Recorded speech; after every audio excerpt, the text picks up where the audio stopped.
we'll go ahead and get started because we know that your time is valuable, and we want to be able to get to the part where you all where we address some questions. So first off, again, thank you so much for joining our TPE employer information session today. We hope we're going to provide you all some really great content as to what the TPE virtual 2021 experience is going to look like. But before we dive into the business portion of our time together today, I want us to take a little bit of time or a few moments to introduce the rest of my co-facilitators here today.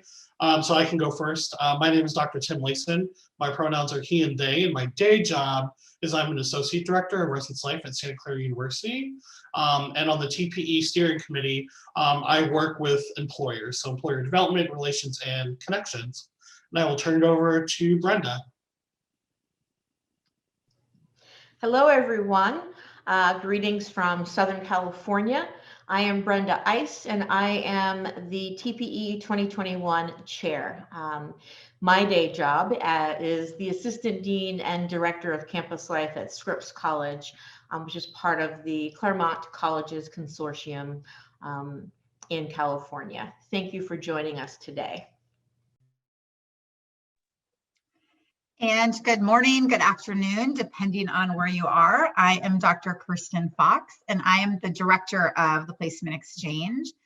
So I have talked with many of you over email or over the phone before, so I'm glad you're able to join us. This is my day job, and between now and the TPE virtual event, I suppose it's also my night job at this point. But I have the good pleasure of getting to work with our fantastic committee, as well as the candidates and employers who participate in TPE, obviously not only our virtual event, but also our year-round activities. As our TPE is a partner between both ACU Hawaii and NASPA. So I am also thankful to my two professional associations that I work on behalf of. And with that, we will kind of dive right in.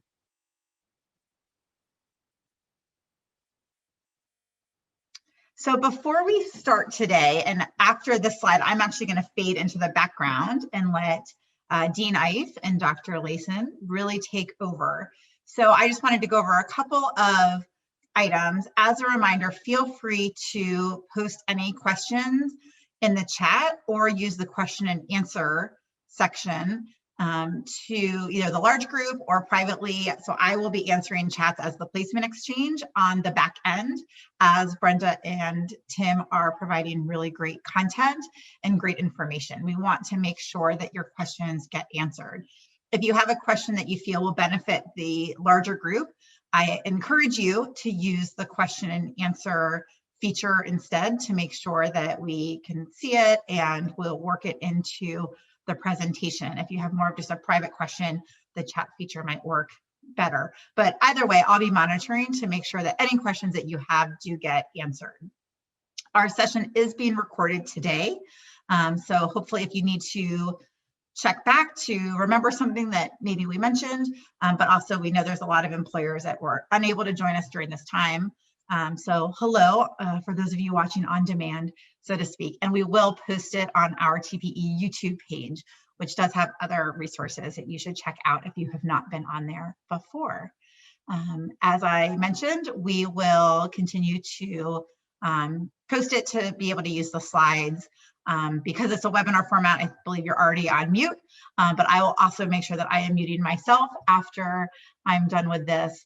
And we can have you ask your questions in the Q&A or chat, but if you'd rather ask to the group, we can make you a panelist if you'd like. So we will, oh, all right, there's already questions, and some of these are going to get answered. So without further ado, I am going to then turn it back over to Tim. Yeah, so thanks, Kirsten, for giving us some of that. So here's what we're going to cover today. Give you some information of what the TPE Spring 2020 experience was like by the numbers. Talk through like why employers should attend TPE Virtual this year, how it's going to work. Roll into some programmatic updates, so employer development open office hours. I'm going to be hosting a separate program outside of this space on navigating parts of our website, and then sharing with you all some important dates as you go further into the start of our recruitment process. So that's what we're going over today, and hopefully it'll generate some great conversation and questions. But I will turn this now over to Dean Ice. All right, thank you again for joining us. So before I talk specifically about the numbers, I think it's important to kind of frame and provide some context in that last year was the first virtual event that TPE created and sponsored, in part because of our national and actually global response to the pandemic. And while I think everyone understands why we did that, I want to at least ensure and remind folks that in my time and working as a member of the committee for the last 7 or 8 years, we were already in conversations to start thinking differently about the ways in which we can support our profession, knowing that it was evolving and shifting from what our traditional model was. And so I think the pandemic kind of moved the needle faster for us and allowed us to appropriately respond. One of the other things that I will say and commend Kirsten for is that in her 3-year tenure here in TPE, she has done more with our assessment and actually has moved conversations that are very data driven. And so the content and the surveys that we've been asking over the years have been compiled. And the most recent survey from last spring now allows us to be able to share with you some of the highlights and benefits of participating, particularly in our virtual event, to perhaps persuade some of you who are still on the fence about whether or not to join the TPE event for this coming March. Here are just some highlights of what those participants in last year's event had to say. And so 99% of our employers would recommend TPE to this event to their colleagues. That number is about the same from year to year when we were in person and also when we were in virtual. 71%, even in the midst of the pandemic and the way in which they had to respond institutionally, were still more likely to participate in TPE and hire a TPE candidate. And those that actually did move forward with the hiring process actually had a TPE candidate as one of their finalists. That's in part because what those participants also tell us is that they appreciate the diverse pool and actually the number of candidates who participate in our TPE from year to year. But more importantly, in this last spring, we had a number well over, I think, 200, maybe even closer to 300 last year, and are moving in that same direction for this year. And so having not only a diverse candidate pool and diverse in a whole host of ways, but more importantly, to recognize that can also just mean a diversity of functional areas. That while we always perceive or tend to perceive that TPE caters to the entry-level housing professional, we are seeing a diverse candidate pool showing up in spaces looking for different opportunities in different functional areas in student affairs. And I think that's beneficial for you to be aware of. And then certainly the number of candidates. And what I can tell you is as of today, we have reached the 300 plus mark of registered candidates, and know that I feel confident that number will only increase as we continue to push our informational sessions and get folks excited about this year's event. So by the numbers, you have that, but now you may be asking yourself, so why should I participate in this year's event? The one is that I know that, TPE usually signals for those that have known the association and the placement exchange for a number of years as kind of the kickoff to the hiring in season. And certainly that can be one reason, but I think what TPE is also doing and has been doing over the last few years is to remind folks is that the season changes. And so that while we may be starting conversations in March, with our virtual event, know that we will continue to support you even if your cycle doesn't necessarily begin at the same time that we're offering it. We clearly recognize that The pandemic may have forced many institutions to think differently about their budget spending and the ways in which they recruit. Many may have hiring freezes or may be conditional employment based off of what you're doing for the upcoming fall. And so we recognize that. And so while this may be the kickoff, know that we will continue to provide resources and be available throughout the year in supporting you with answering questions and getting you connected to potential candidates that may be registered year-round. We'll get into the next slide in a minute about the costs associated with TPE, but certainly there's a financial benefit of being a part of this year's virtual event in that there are no travel expenses that need to be added to your overall cost of the recruitment process. And so being able to access TPE differently and not have to worry about the flight to and from a location and the lodging and the meals associated with it may actually be another benefit to consider posting your jobs, your event, and participating in our event. Efficient and convenient. We can serve as kind of that centralized location. Candidates will know about what we offer, and you have a centralized hub for them to use our job board. It doesn't mean they can't go to your own individual HR website, but what I believe may be happening, which is why it's a great opportunity for anticipated positions, is that here on our job board, you can post anticipated and kind of give the caveat pending budget approval or things of that nature, where on your own campus, HR may not be in a position to necessarily allow you to post anticipated positions right away until you receive budget approval. But at least utilizing our virtual event may give you and candidates an opportunity into the window of opportunities that may present themselves later for your candidate, for your institution. And of course, I mean, we cannot say enough about the candidates who continue year after year to participate in our programs, but more importantly, it's the feedback that you all as past employers keep giving us, is that we're providing you a very outstanding and diverse group of individuals to fill your vacancies. And so those are just a few reasons why we believe it's a benefit for you to register with us and be a part of this year's virtual event.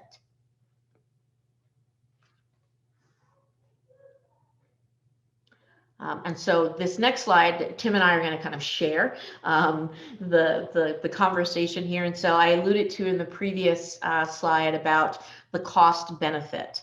And so you will see that certainly we want to do the plug. And so you can follow the link to actually register if you haven't already done so. But we want to make sure that you understand the cost benefit of actually joining this year's event. And so if you were to simply post a 30-day job post for your position, that's $175.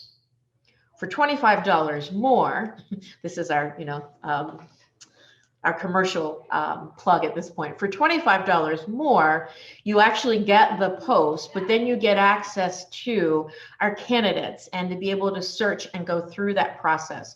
You get access to our resources. You get to participate in the webinars and offerings that happen during that virtual week. You get added to communications as we continue beyond our event, notifying you of when we will host additional webinars and roundtables and resources.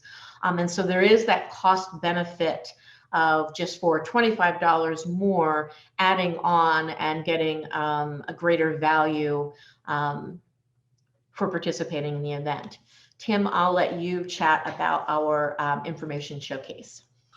Yeah, so as one of the, I guess, like educational programs and educational features that we wanted to offer to both candidates and employers, we'll be offering an employer information showcase session where institutions can sign up on a first come, first served basis to kind of promote their own institution, not necessarily the positions that are open, but just kind of talk through what the institution's about, what the location is about, because one of the things that we get as feedback from candidates is they would like to know some more information about the geographical location of where the institution or the organization is located. So we really want to let employers be able to showcase what their institution has to offer to candidates and the institutional offerings, and also just within the local community.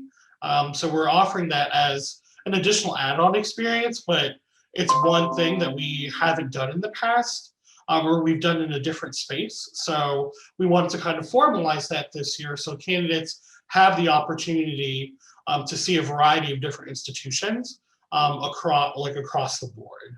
And I think that's just one of the great benefits of being in that kind of space with candidates, and them getting to know who you are as an institution.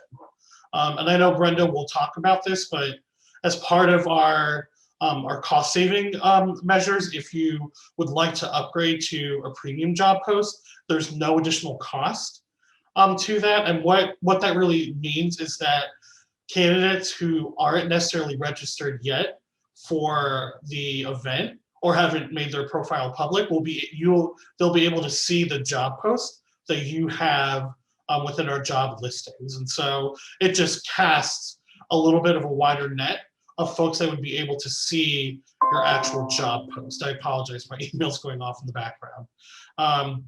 And so that's one of the benefits that we want to make sure that you all as employers know, that when looking at cost and everything else associated.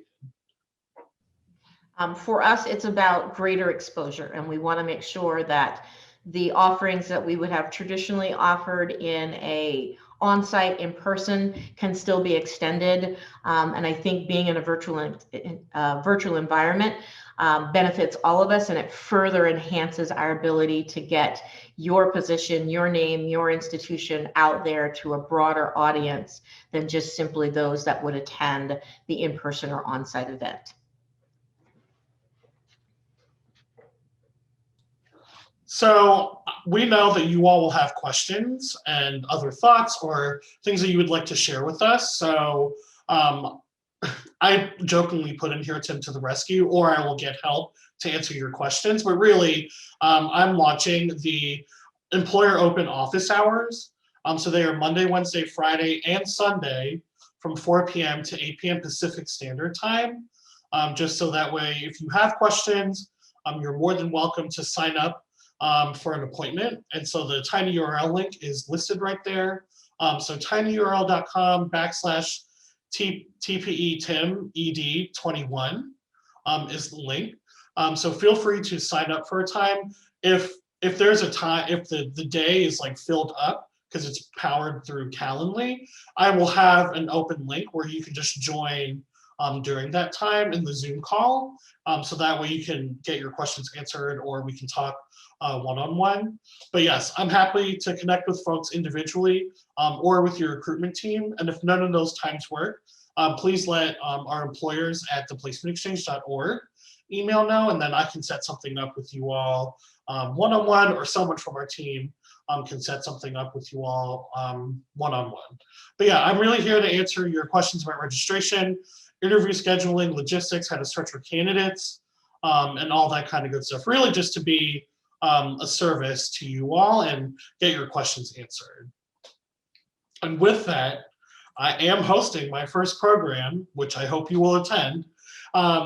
So I'm going to be talking about how to search for candidates on, as an employer, obviously, on our TPE website. And so I'm developing a few tools on how to do that, but I actually will be hosting this program as a live demo to kind of show you all what that looks like.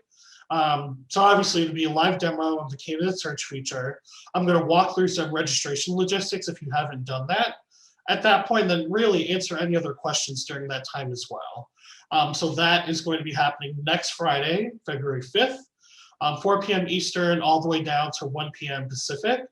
And so should you have any questions, either now or later, you have concierge hours, and then you have this program, and then there'll be some other programs that I'll be hosting throughout the month of February to get all of our employers ready for the TPE virtual experience that will be happening in early March. So once this flyer is released, there will be a registration link where you will sign up for the program just like you did today. for this conversation.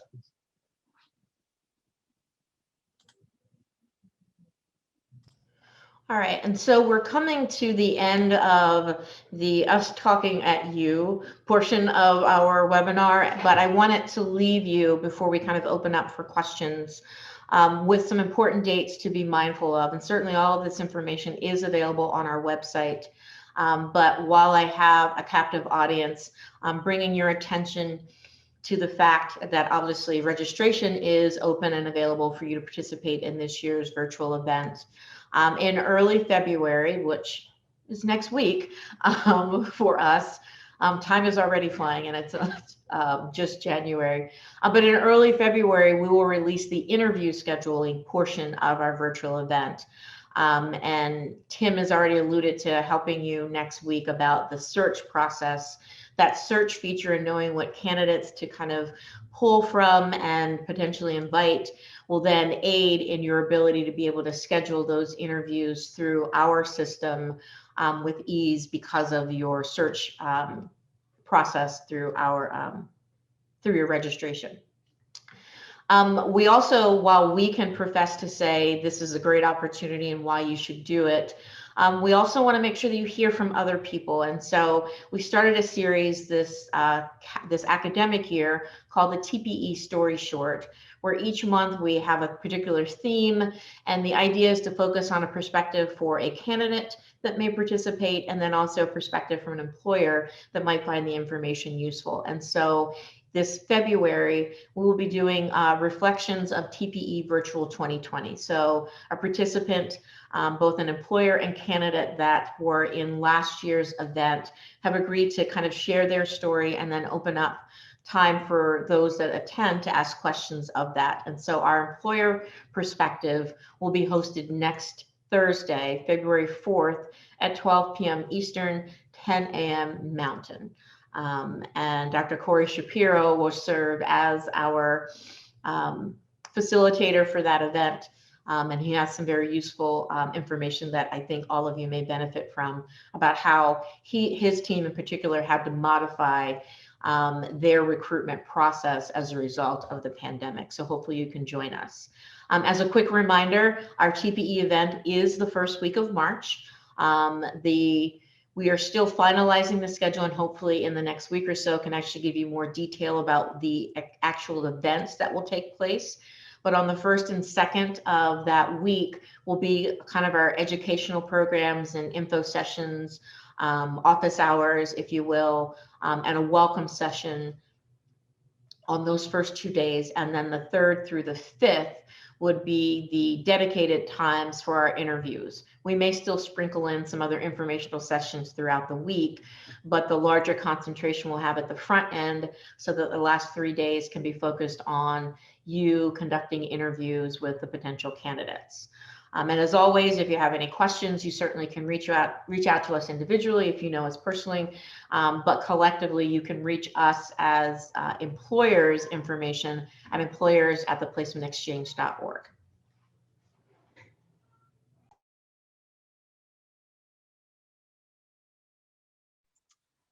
Okay, well, sorry, I turned my camera off. I was furiously answering questions.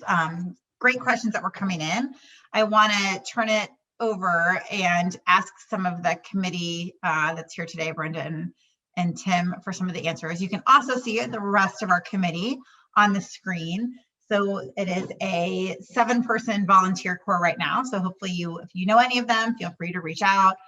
They're working really hard on trying to create a really great experience, both in terms of interview days, but also additional educational services.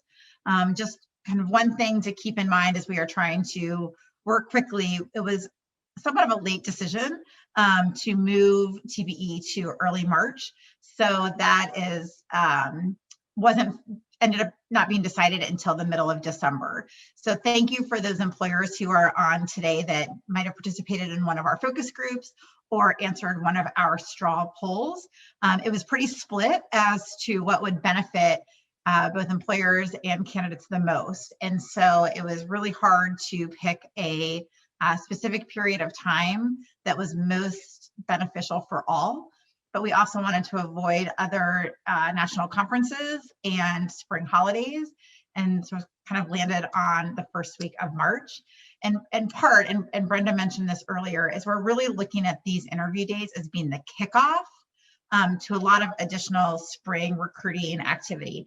We know that some of you on the call have already been doing probably some phone interviews and recruiting, but we saw in our results of our survey that that was the outlier, and the majority of our employers would not be ready to even begin the process until early March at the latest.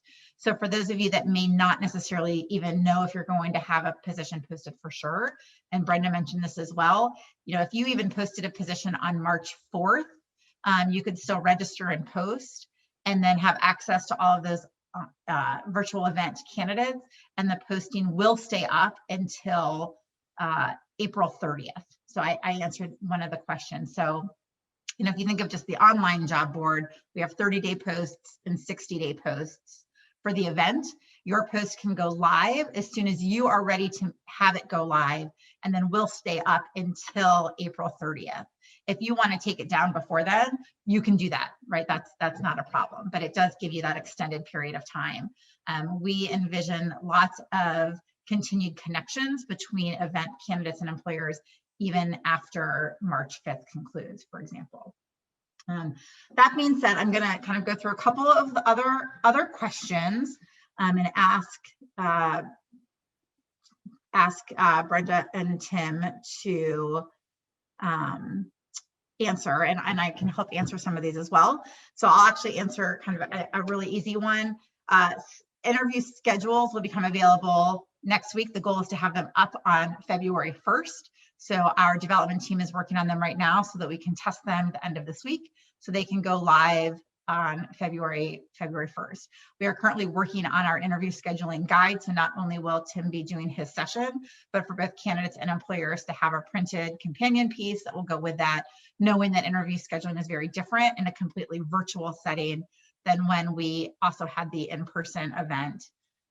So that will come out next week as well. There was a question about if you have an additional position, do you simply re-register by position? And the answer there is no. So once you've registered as an employer, you can add on or upgrade at any point.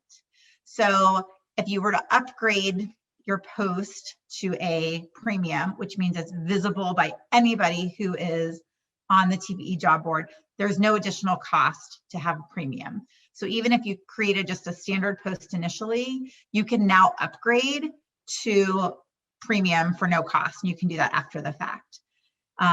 If you want to add on an additional post, it's $175, and you can add on at any time also. So you just log back into the account that you created for and registered for the event.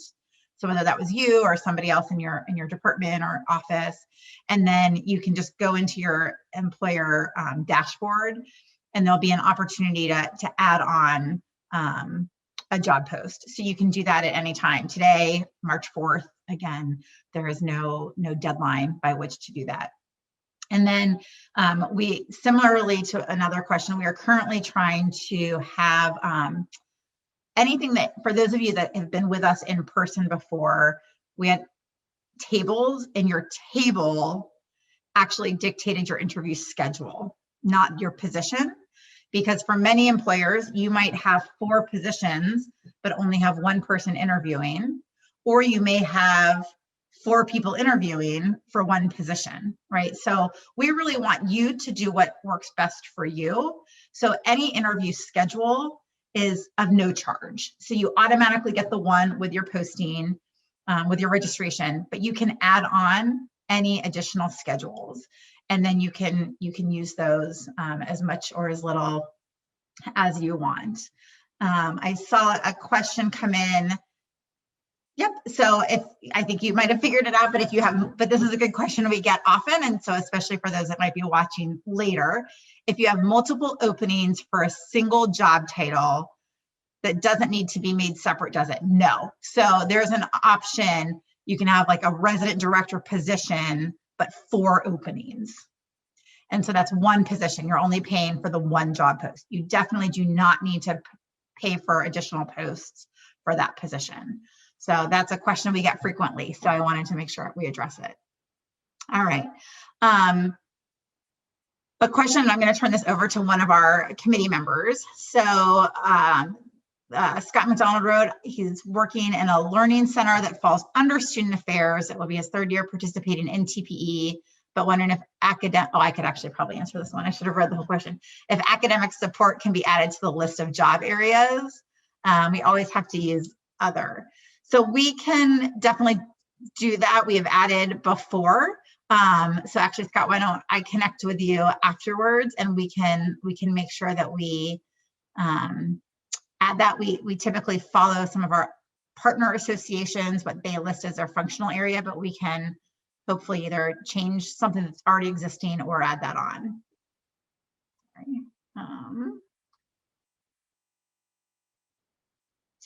Other questions that have come in. So I'll kind of put this together, and Brenda or Tim, if you want to answer it. So the question is, how, once registered, when will you have access to candidate resumes? And how many candidates have registered so far this year?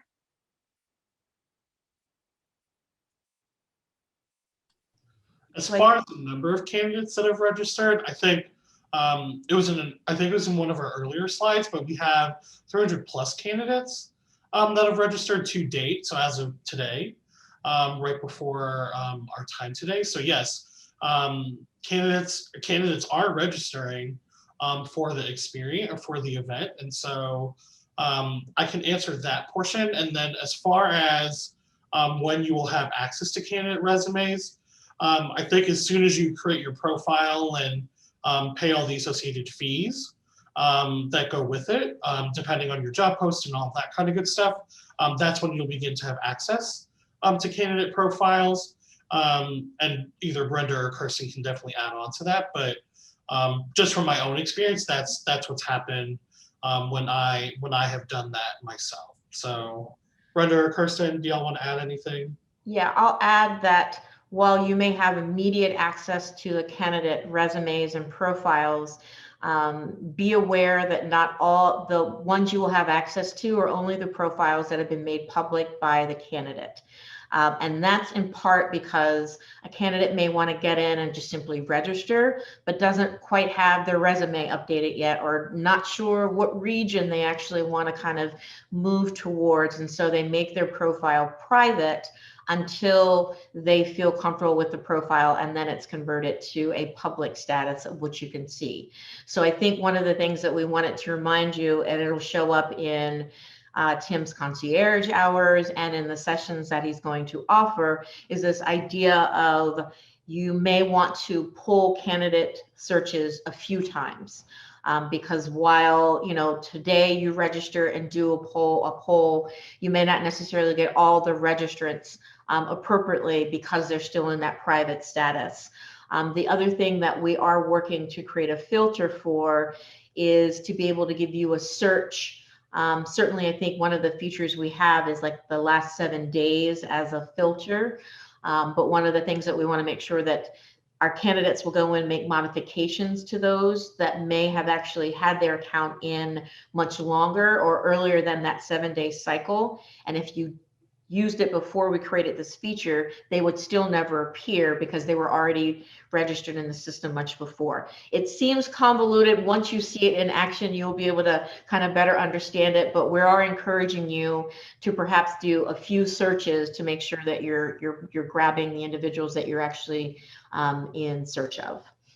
Yeah, and just to go off on that a little bit more, and for those of you that have participated in the past, so we have the candidate search feature.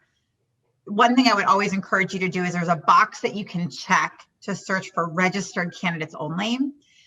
So I would do that because otherwise, what we have learned in this process, this was actually one of my projects over the past month, was to try to figure out why the search feature seemed to always not make much sense, was it was pulling candidates based on when they updated or accessed their profile. So not necessarily ideal, but that's why if you forget to check that box, it could pull somebody who's got a profile from 6 years ago if they've happened to log in since then and made any change, whether they're job searching or not. So we definitely encourage you, especially because there's currently 300 and growing candidates registered, to use the registered candidate feature. And then when you edit, when you filter by date, we've added a little disclaimer. You have to kind of hover over the question mark. It actually pulls their profile then based on their last edit to their profile. And it's not going to be super convenient for you. So know that, in part because it means if I am a candidate and update my profile today, and then 3 days from now, you've already checked me, and then a week from now, I decide to add something to my resume, I'm going to come up in your next search as well, right?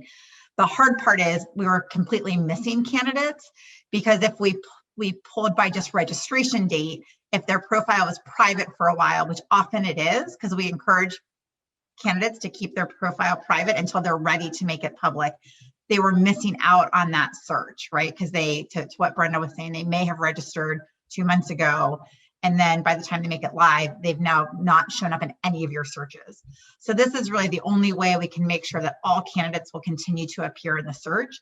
The problem is it means some candidates will appear with more regularity. So we're putting that into the document that we're currently creating, like I mentioned, that companion piece. But just, there's no great way to do that. And this is sort of one of those where we really want to make sure that we're also advantaging the candidates and making sure that they show up in searches.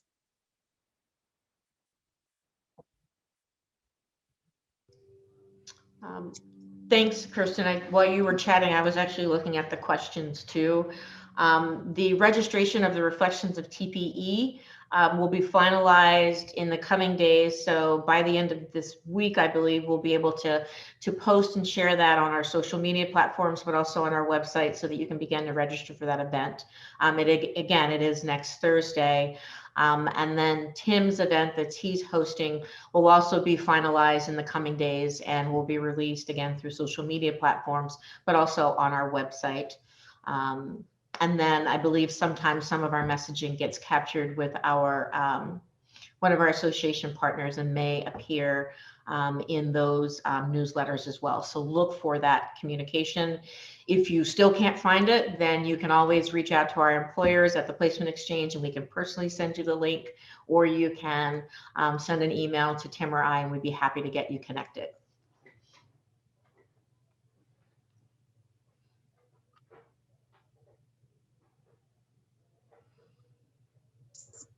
Great, thanks, Brenda. That's right. And we will, as soon as we just kind of finalize some of those presenters and dates and times. So we're working on the links now, so they'll be up on the website soon.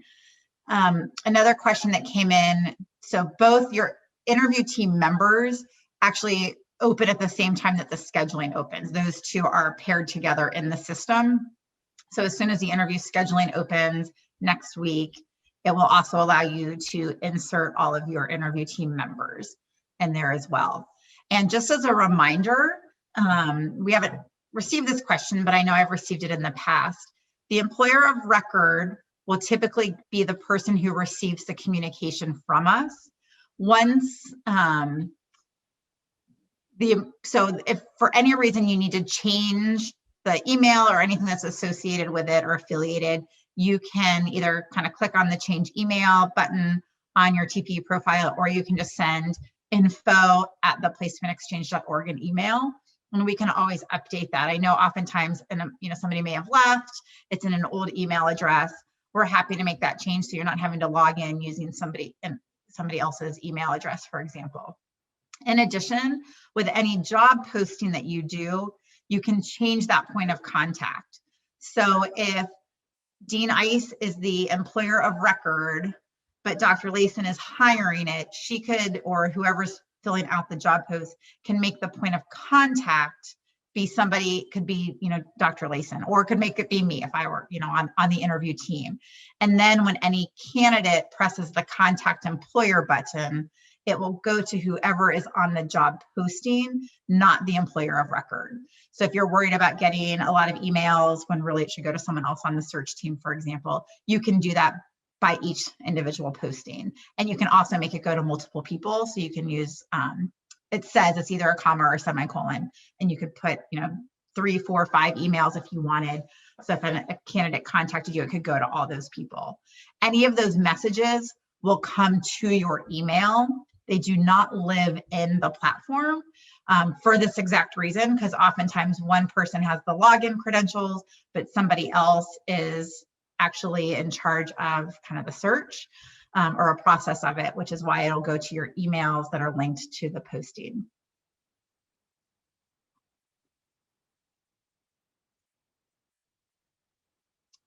Are there other questions?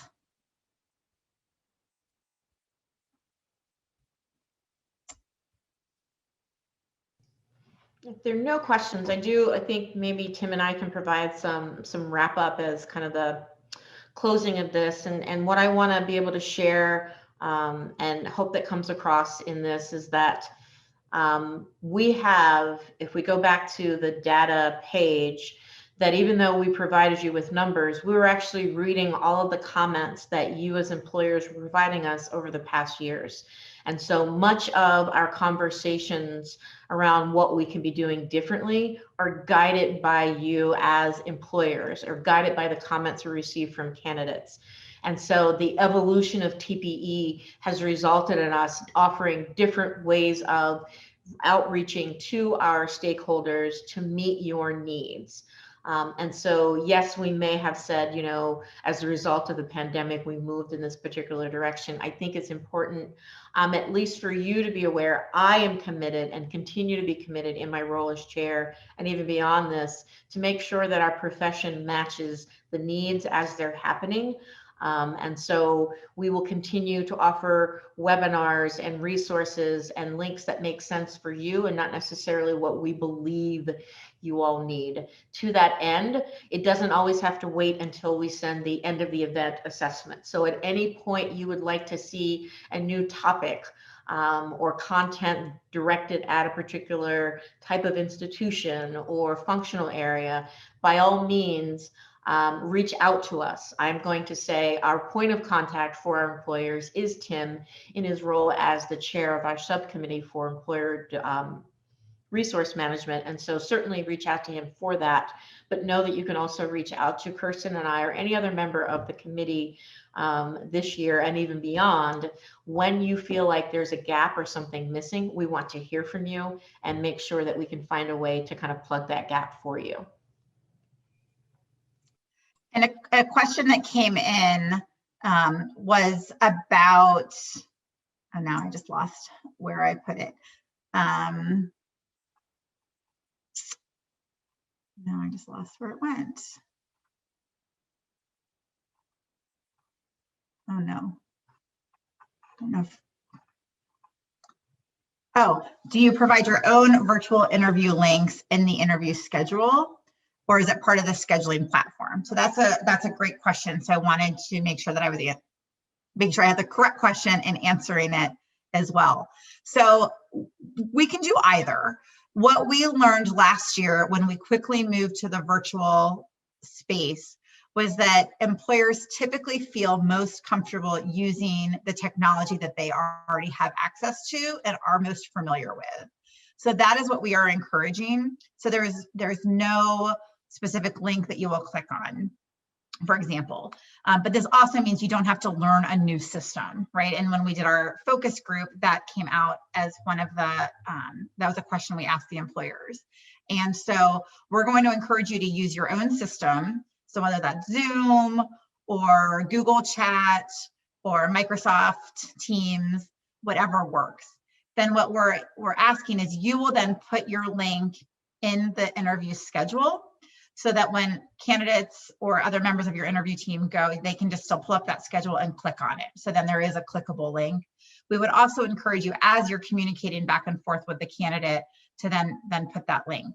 If for some reason you would rather not create a link, we have some kind of spare links using our platform that we can provide to employers that need that. So just absolutely feel free to let us know if that is something you need. But again, what our recommendation is that you use the platform that you're most comfortable with, and then just share the link by posting it in the actual calendar.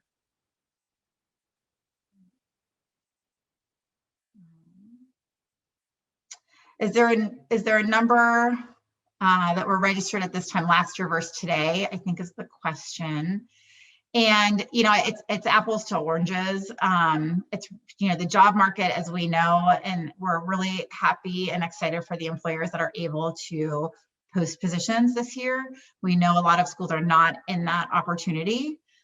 We also know there's a lot of employers that went through the interview process with candidates last year and then had to have a hiring freeze.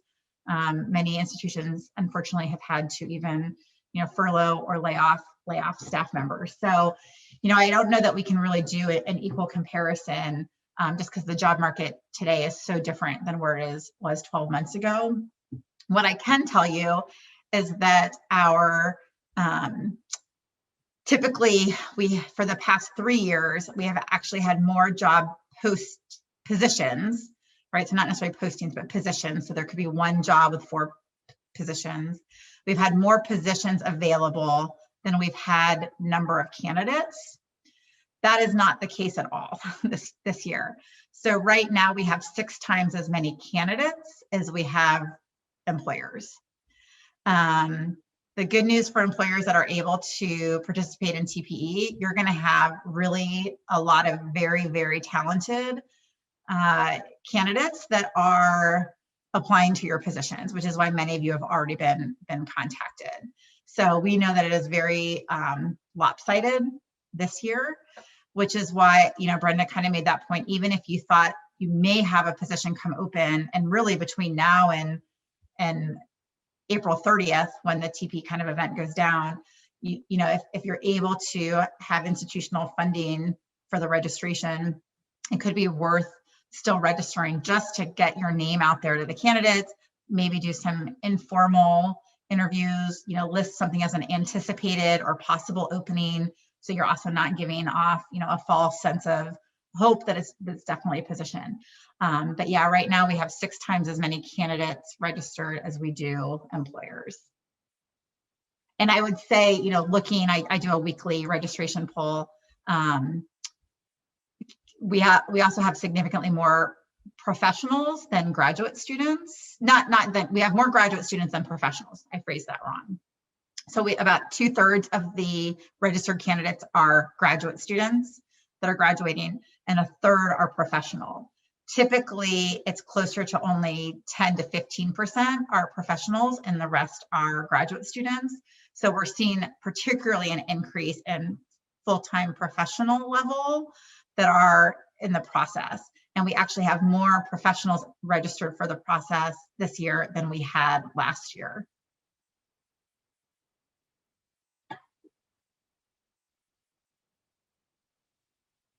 Brenda or Tim, anything you want to add to that? Just kind of about the demographics or participants?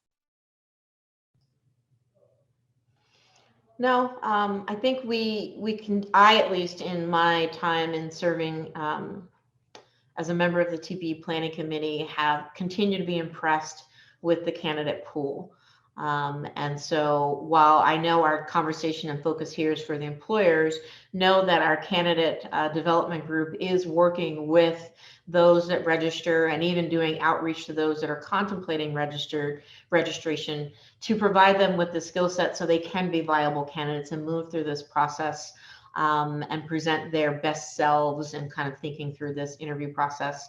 What I appreciate is that when they do show up and participate in TPE, based off of particularly your feedback as employers, is that you're impressed with what they're presenting and more importantly, what they can add and offer to your institution. So again, for those of you that might be still contemplating whether or not to actually go through the registration event, I would encourage you at this point, because there are obviously more candidates than positions, to take advantage of that and kind of hedge your bets about the possibility of having 1, 2, or however many vacant positions you may have available join your team this fall. I know we are nearing time, and I want to make sure that there aren't any additional questions, but I also want to give the kind of floor back to Tim to offer any parting words and kind of lead us out of today's conversation. Thanks, Brenda. Feel like at an award show. I think it just goes without saying that we are really here to help our employers get exposure to every single candidate and every single person that you're looking to hire for your institution. And I think, we understand the budget realities that everyone is currently sitting in, but if you are able to get institutional support and funding to register for the placement exchange, even if it is in an anticipated position, that we really truly want you to take advantage of that. Because even in that moment of sitting with that candidate in the Zoom and just talking through like what their interests are and things like that, that will still have a better appeal for that candidate and for your institution. And it gives them the ability to like really make some decisions for themselves as to whether or not they could potentially see themselves at your institution or organization, because there's different types of folks who come to our event. So again, if you're in that anticipated and you do get that budgetary green light, I would definitely take advantage of it. And to really just close out, we really just want to be able to provide the best experience for not only just our candidates, but for you all as employers. And so please feel free to take advantage of as much of the concierge hours as you can. If you know me personally, you can DM me in any of the social media platforms except Snapchat. But you can DM me and we can set up a time, or I can talk with your recruitment team. Like, I'm really here to be a resource and a service for you all, and represent our committee to what our charge is, which is to provide you all with folks to work in your positions and continue to strengthen our field. Because that's really what the placement exchange is all about, as an experience. It's about continuing to give back to the profession and really just, continue to grow the next set of leaders who will eventually be in positions that we're in right now. So with that, if there are other questions, please feel free to reach out to employers at theplacementexchange.org. Or again, you can reach out to any one of us via our own social media and we can set that up. And just be on the lookout for some of the things that will be happening specifically for our employers. And Tim, I'm going to chime in really quickly. I answered a pretty in-depth question on the chat, but I apparently it only went to the panelists. So just really quickly, somebody had asked just to confirm, yes, the interview days are Wednesday, Thursday, Friday. The question that was posed was, could you schedule still on Monday and Tuesday of that week? And we've set Monday and Tuesday to really be educational sessions, the kickoff event and so forth. To be honest, less about the employers. There will also be employer programs, but really those are 2 days that will be really heavy programs for candidates, particularly candidates in our TPE Academy. We will have the resume review, the coaching, all of their programs so that they really feel prepared to go into the interviews on Wednesday. That being said, even though our interview scheduling system will start Wednesday morning, you can still on your own time always reach out to a candidate. I know many schools will sometimes do a first round even before TPE and use TPE as their second round of interviews. So you can always still reach out to candidates and see if you both have availability those days, by all means, and then you can put it on your schedule. But we also wanted to make sure we allowed time for employers to host their info sessions those days and for candidates to be able to pop into any of those info sessions that are taking place. So that's why we didn't want to put interviews, because we didn't want anyone to have to pick and choose. But again, you are more than welcome to always reach out to candidates and find a time outside of kind of the scheduling platform. So sorry to tag on to something there at the end, but I think that was a good question and others may have the same question.